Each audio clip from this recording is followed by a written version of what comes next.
দু এক কথা আপনাদের সম্মুখে মানে একটা বড় হাদিস আপনাদের সম্মুখে ছোট্ট করে উপস্থাপন করে তুলে ধরব। রাসূল পাক সাল্লাল্লাহু আলাইহি ওয়াসাল্লাম একদিন মসজিদের নববীতে বসেছিলেন, ভালো করে শুনবেন। মসজিদে নববীতে বসেছিলেন, বসে থাকতে থাকতে দয়ার নবী রাহমাতাল লিল আলামিন তিনি একটু হাসলেন, একটু মুচকি হাসলেন। হাসার পর সাহাবারা জিজ্ঞাসা করলেন, ইয়া রাসূলুল্লাহ, ইয়া হাবিবাল্লাহ, আপনি হাসলেন কেন? আপনি হাসলেন কেন? সাহাবারা জিজ্ঞাসা করার পরে রাসূল পাক সাল্লাল্লাহু আলাইহি ওয়াসাল্লাম বললেন, এইমাত্র ফারিস্তা জিবরিল আলাইহিস সালাতু ওয়াস সালাম এসে আমাকে জানিয়ে গেলেন যে মক্কার কুফফার কুরাইশ আমি রাসূলুল্লাহ আমাকে মার্ডার করার জন্য, আমি রাসূলুল্লাহ আমাকে কতল করার জন্য, আমি আব্দুল্লাহর বেটা মুহাম্মদ সাল্লাল্লাহু আলাইহি ওয়াসাল্লাম আমাকে জানে মেরে দেবার জন্য মক্কার কুফফার কুরাইশরা আমি রাসূলুল্লাহ আমার বিরুদ্ধে একটা গোপনে গোপনে দল তৈরি করেছেন। ফারিস্তা জিবরিল আলাইহিস সালাতু ওয়াস সালাম এসে জানিয়েছেন যে সমস্ত ব্যক্তি এই কঠিন বালা মুসিবতের সময় আমি রাসূলুল্লাহ আমার পাশে এসে দাঁড়াবে, দিন ইসলামকে টিকিয়ে রাখার জন্য আমাকে সাহায্য করবে, আমার পাশে এসে দাঁড়াবে, দান করবে, ওই সমস্ত ব্যক্তিদের আল্লাহ সুবহানাহু ওয়া তাআলা জমিন ও আসমানের মতো বড় বড় জান্নাত দেবেন। চিন্তা করেন, কি দেবেন? জমিন ও আসমানের মতো বড় বড় জান্নাত দেবেন। ফারিস্তা জিবরিল আলাইহিস সালাতু ওয়াস সালাম সেই মাত্র আমাকে জানিয়ে গেলেন। এই কথাটা শোনার পরে হযরতে ওমর রাদিয়াল্লাহু তাআলা আনহু, হযরতে আবু বকর রাদিয়াল্লাহু তাআলা আনহু, হযরতে ওসমান রাদিয়াল্লাহু তাআলা আনহু থেকে আরম্ভ করে সমস্ত সাহাবী যারা ছিলেন সমস্ত সাহাবীরা সকলেই চলে গেলেন।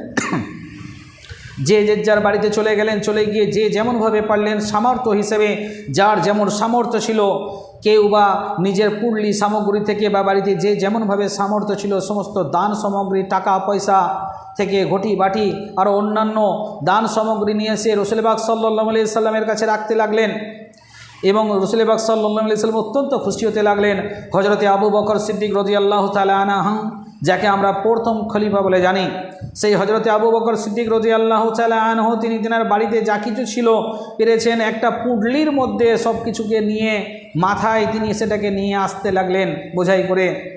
রাসূল পাক সাল্লাল্লাহু আলাইহি সাল্লাম কাছে যখন নিয়ে আসা হলো, রাসূল পাক সাল্লাল্লাহু আলাইহি সাল্লামের কাছে যখন তিনি রেখে দিলেন, রাসূল পাক সাল্লাল্লাহু আলাইহি সাল্লাম হযরত আবু বকর রাদিয়াল্লাহু তাআলা আনহুর আনা পুডলিটিকে খুলে খুলে দেখতে লাগলেন এবং দেখার শেষে বললেন, হযরতে আবু বকর, তুমি তো দেখতে পাচ্ছি সমস্ত কিছু নিয়ে চলে এসছো, তাহলে তুমি তোমার মানে দিন ইসলামকে টিকিয়ে রাখার জন্য তুমি তো সমস্ত কিছু দান করে দিয়েছো, তোমার বাড়িতে যা কিছু ছিল তুমি তো সমস্ত কিছুই নিয়ে চলে এসেছো, তাহলে আবু বকর তোমার বাড়িতে তুমি কি রেখে এলে? হযরতে আবু বকর সিদ্দিক রাদিয়াল্লাহু তাআলা আনহু প্রথম খলিফা, যাকে আমরা চিনি প্রথম খলিফা বলে, সেই হযরতে আবু বকর সিদ্দিক রাদিয়াল্লাহু তাআলা আনহু তিনি বললেন, আমি আমার বাড়িতে আল্লাহ ও আল্লাহর রসুলকে রেখে এসেছি। বলুন সুবহানাল্লাহ, কত বড় কথা দেখুন। তিনি কি বললেন? আমি আমার বাড়িতে আল্লাহ ও আল্লাহর রসুলকে রেখে এসেছি। তিনি তেনার বাড়ি থেকে সমস্ত কিছু নিয়ে চলে এলেন। এদিকে রাসূল পাক সাল্লাল্লাহু আলাইহি সাল্লাম সমস্ত দান সামগ্রী পেয়ে অত্যন্ত খুশি মনে সাহাবীদের জন্য দোয়া করতে লাগলেন, অত্যন্ত খুশি হয়েছিলেন। পরক্ষণেই রাসূল পাক সাল্লাল্লাহু আলাইহি সাল্লামের চোখ গেল দূরের এক সাহাবীর দিকে, যে সাহাবী বসে বসে ঝরঝর করে কান্নার মতো অবস্থায়, যে সাহাবী বসে কন্দনরত অবস্থায় থাকার মতো তেনার আবভাব দেখা গেল। অর্থাৎ সাহাবী যেন অত্যন্ত মন খারাপ করে বসে আছে, যেন তিনি কাঁদু কাঁদু এই রকম অবস্থা। রাসূল পাক সাল্লাল্লাহু আলাইহি সাল্লাম সেই সাহাবীকে বললেন, সাহাবী তোমার মন খারাপ কেন? তুমি এইরকমভাবে এক জায়গায় বসে আছো কেন মন খারাপ করে? সেই সাহাবী বললেন, ইয়া রাসূলুল্লাহ, ইয়া হাবিবাল্লাহ সাল্লাল্লাহু আলাইহি ওয়াসাল্লাম, আপনার সমস্ত সাহাবীরা যে যেমন পেরেছে দিন ইসলামকে টিকিয়ে রাখার জন্য, দিন ইসলামকে টিকিয়ে রাখার জন্য আপনার পাশে দাঁড়িয়েছে, দান করেছে আপনাকে, কিন্তু আমি আপনার এমন এক গরিব, এমন এক অসহায় সাহাবী যে আমি সাহাবী আমার এক টুকরে পরনে কাপড় ছাড়া আর কিছু নাই। ভালো করে শোনেন, সেই সাহাবীর এক টুকরে পরনে কাপড় ছাড়া কিছু নাই। সাহাবী বললেন, আমি যদি এই সাহাবী আপনার সাহাবী এই পরনের কাপড়ের টুকরোটা খুলে দিই, ইয়া রাসূলুল্লাহ, ইয়া হাবিবাল্লাহ, আমি উলঙ্গ হয়ে যাব, সাল্লাল্লাহু আলাইহি সাল্লাম, আমি উলঙ্গ হয়ে যাব, আমি বিব্রস্ত ল্যাংটা হয়ে যাব। তাই আমি দিন ইসলামকে টিকিয়ে রাখার জন্য আপনাকে সাহায্য করতে না পারায়, দান করতে না পারায় আমি বড় ব্যথিত, আমার বড় অনুতপ্ত আমি হতে লাগিয়েছি এবং আমার বড় ব্যথা লাগছে, যার জন্য আমি থাকতে পারছি না, আমার বুকের ভিতরটা যেন ফেটে যায়, এই ধরনের অবস্থা। পরক্ষণে সাহাবী কিছুক্ষণ পরে রুমি পাক সাল্লাল্লাহু আলাইহি সাল্লামকে বললেন, আপনি যদি একবার আমাকে অনুমতি দেন তাহলে আমি আমার একটু বাসার দিক থেকে ঘুরে আসি। বাসা বলতে সাহাবীর নিজস্ব কোনো বাসা নেই। কিতাবের আবু দাউদের হাদিসের মধ্যে এসেছে যে সাহাবী একটা ঝুপড়ির কাছে গেলেন, একটা কুঠিরের কাছে গেলেন, ছুটে ছুটে চলে গেলেন, একটা কুঠিরের কাছে গিয়ে ডাক দিলেন বাসির বলে। বাসির বলে ডাক দিতে 7 থেকে 8 বছরের, আবু দাউদের সহিহ হাদিসের মধ্যে এসছে, 7 থেকে 8 বছরের একটা ফুটফুটে ছেলে বেরিয়ে এসে বললেন, আব্বাজান আপনার চোখে পানি কেন, আপনি কাঁদেন কেন? আমার তো মা নেই, আপনি আমার আব্বা, আপনি আমার মা। প্রতিদিন আমাকে এসে জড়িয়ে ধরে কত আদর করেন, কত ভালোবাসেন, আমাকে জড়িয়ে ধরে চুমু খেতে থাকেন, আমাকে চুম্বন করেন, কত খুশিতে থাকেন। তো আব্বাজান আজকে আপনার চোখে পানি কেন? এমন কি ঘটনা ঘটলো আজকে আপনি এত ক্রন্দনরত অবস্থায়, এত অশ্রুসিক্ত অবস্থায় আছেন? এই রকম অবস্থা আজকে আপনার কেন? সাহাবী সঙ্গে সঙ্গে বললেন, আমি তোমার এমন এক গরিব পিতা, এমন এক গরিব বাবা, এমন এক দয়ার নবী রহমাতাল লিল আলামিন রাসূল পাক সাল্লাল্লাহু আলাইহি সাল্লামের এমন এক গরিব সাহাবী যে দিন ইসলামকে টিকিয়ে রাখার জন্য নবী পাক সাল্লাল্লাহু আলাইহি সাল্লাম দান করার জন্য তেনার পাশে দাঁড়াতে বলেছেন, দান করতে বলেছেন, কিন্তু আমি সেটা পারিনি বলে আমার নিচের বড় ব্যথা লাগছে। তাই তুমি আমার ছেলে বাসির, তোমার সাথে আমি শেষবারের মতো দেখা করতে এসেছি।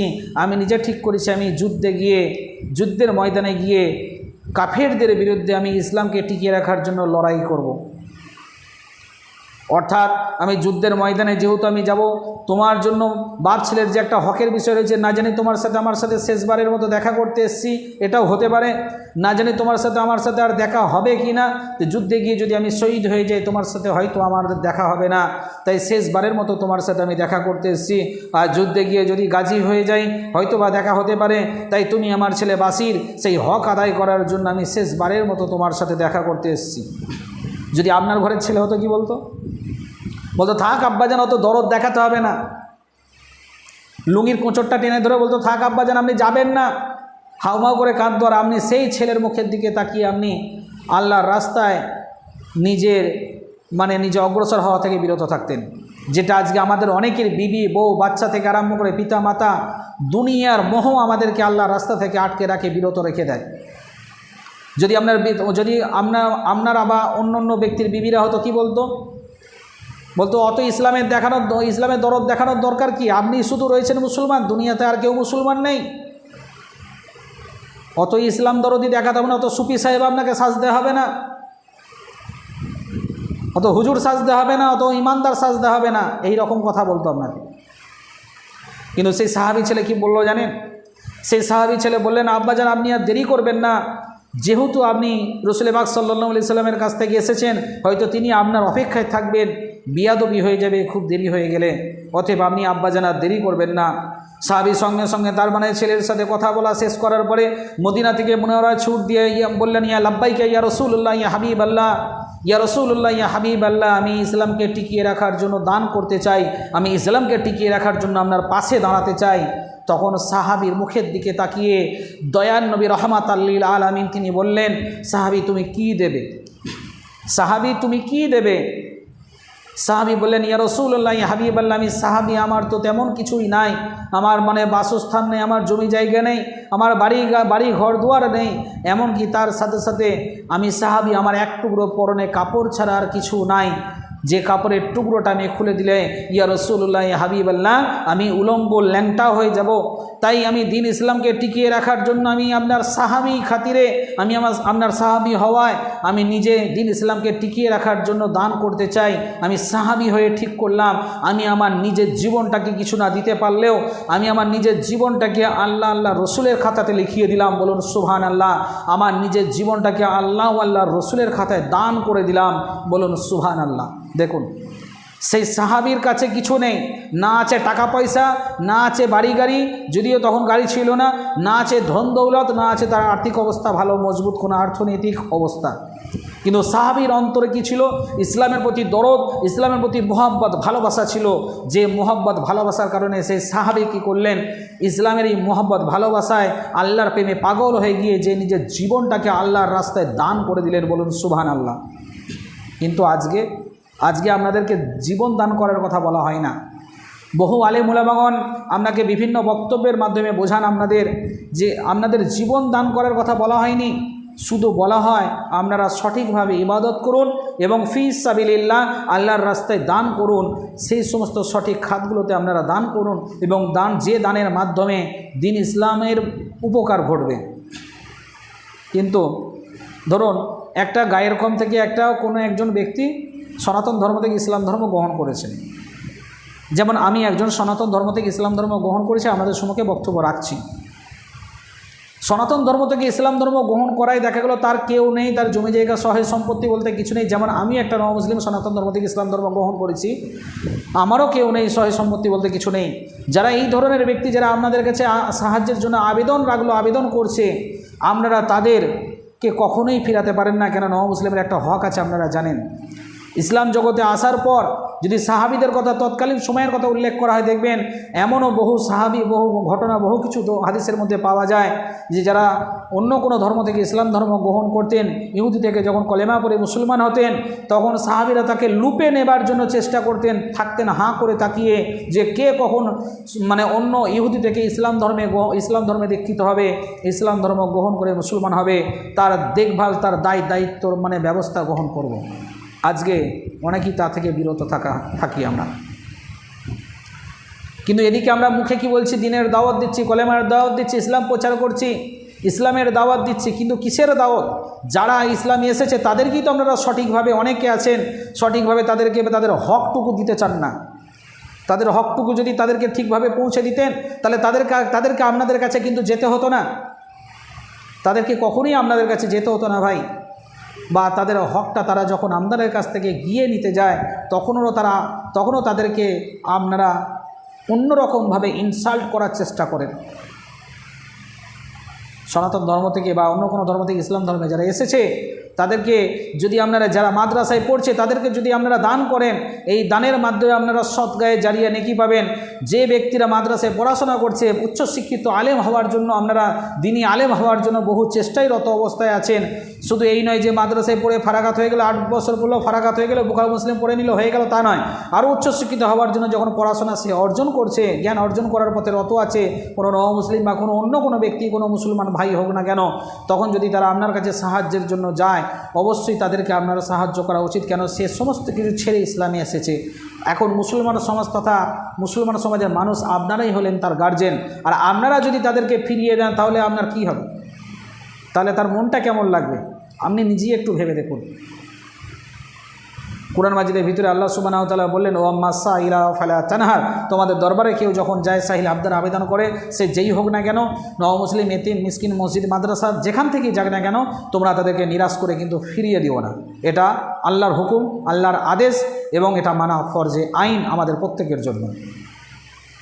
আজকে যারা ইসলাম ধর্মে যে ব্যক্তির আলেম হতে সাহায্য করছে, যদি ইসলামকে টিকিয়ে রাখতে চাই, ইসলামকে টিকিয়ে রাখার জন্য যে হাদিসটা আপনাদের বললাম, ইসলামকে টিকিয়ে রাখা মানে শুধু নামাজ, রোজা, কলেমা পড়লেই কিন্তু ইসলাম টিকে থাকবে না। আমরা নামাজ পড়ি, রোজা করলে ইসলাম টিকে থাকবে, এইটা ঠিক নয়। এর সাথে সাথে ইসলামকে টিকিয়ে রাখতে গেলে মসজিদ, মাদ্রাসাগুলোকে টিকিয়ে রাখতে হবে।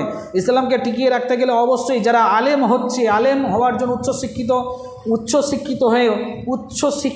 শিক্ষিত হয়ে জ্ঞানী আলেম হওয়ার জন্য যারা শিক্ষার পথে রত অবস্থায় আছে, তাদেরকে সাহায্য করা, তাদের পাশে দাঁড়ানো, যদি তাদের কেউ না থাকে, সেই সমস্ত ব্যক্তিদের সাহায্য করা, তাদেরকে দান করা। যদি তাদেরকে আপনি সাহায্য করেন, দান করেন, তাদের পাশে দাঁড়ান, অবশ্যই তারা একদিন ভালো আলেম হবে, এবং সেই ভালো আলেম হয়ে তাহলে তারা, সেই সমস্ত ব্যক্তিরা আপনাদেরকে কিন্তু সমাজের একটা খুঁটি হয়ে দাঁড়াতে পারবে। ইসলামকে টিকিয়ে রাখার জন্য তারা চেষ্টায় থাকবে। হয় কোনো মসজিদে পড়া ইমামতি করবে, কিংবা কোনো মাদ্রাসায় শিক্ষিত হয়ে মাদ্রাসায় কোনো মাস্টারি করবে, সে আরও 5টা আলেম তৈরি করবে, আরও 5 জন মানুষকে ইসলামের শিক্ষা দান করবে। ফলে আপনি তাকে যদি দান করেন, সেই ধরনের মুসলিম যারা ইসলামে এসে পড়াশোনা শিখে উচ্চশিক্ষিত হচ্ছে, বা কোনো মুসলমান ভাই বা কোনো এতিম মানুষ, কোনো এতিম মা বা কোনো এতিম বোন বা এতিম ভাই কোনো উচ্চশিক্ষিত হওয়ার জন্য, জ্ঞানী আলেম হওয়ার জন্য চেষ্টায় আছে, তাদেরকে যদি পাশে দাঁড়ানো সাহায্য করেন, অবশ্যই সেই ব্যক্তি একদিন আলেম হয়ে যতটা জ্ঞান তাকে আপনি দান করার জন্য, সেই দিন থেকে নিয়ে আরম্ভ করে কিয়ামত হওয়ার আগে পর্যন্ত সদগায়ে জারিয়া নেকি পাবেন। এবং সেই ব্যক্তি উচ্চশিক্ষিত হয়ে একজন ভালো আলেম হয়ে যত জায়গায় বক্তব্য দেবে, আরও 5টা মানুষকে যখন কোনো মাদ্রাসায় গিয়ে সে শিক্ষা দান করবে, সেই 5টা ছেলে কিংবা মেয়ে তার থেকে ইলমিয়াত হাসিল করে ফারাগাতের মাধ্যমে মাওলানা বা আলেম হয়ে যখন তারাও 5 জনকে শিক্ষা দান করবে, সমস্ত নেকিটা আপনি বসে বসে পাবেন, কবরে শুয়েও পাবেন, যতক্ষণ না পর্যন্ত কিয়ামত হচ্ছে। তাহলে ইসলাম টিকে থাকবে। কিন্তু তার জায়গায় আজকে আপনারা একটা মসজিদের ইমামের বেতন দিচ্ছেন কত? 2000 টাকা, 2500 টাকা। আচ্ছা, আপনি নিজে একটা ভাবনা চিন্তা করে বলেন, 2000 টাকা বেতন দিলেন সরকার থেকে, হয়তো 2000 বা 3000 বা 2500 জায়গাটা পাচ্ছে, আমি ধরে নিলাম 5000 টাকা। একটা মসজিদের ইমামের 5000 টাকায় কি তার সংসার চলবে? এখন বাজার দর, বর্তমান যার দর, যে পরিস্থিতি, যে জায়গাতে দাঁড়িয়েছে, সেই হিসাবে কিন্তু আপনার 5000 টাকায় কি একটা সংসার চলবে বলে মনে হয়? আপনি নিজে ভেবে দেখুন। তাহলে যদি আপনি আপনার নিজের ছেলেটাকে একটা জেনারেল শিক্ষিত করার জন্য, উচ্চশিক্ষিত করার জন্য, ইঞ্জিনিয়ার ইত্যাদি ইত্যাদি আরও কিছু করার জন্য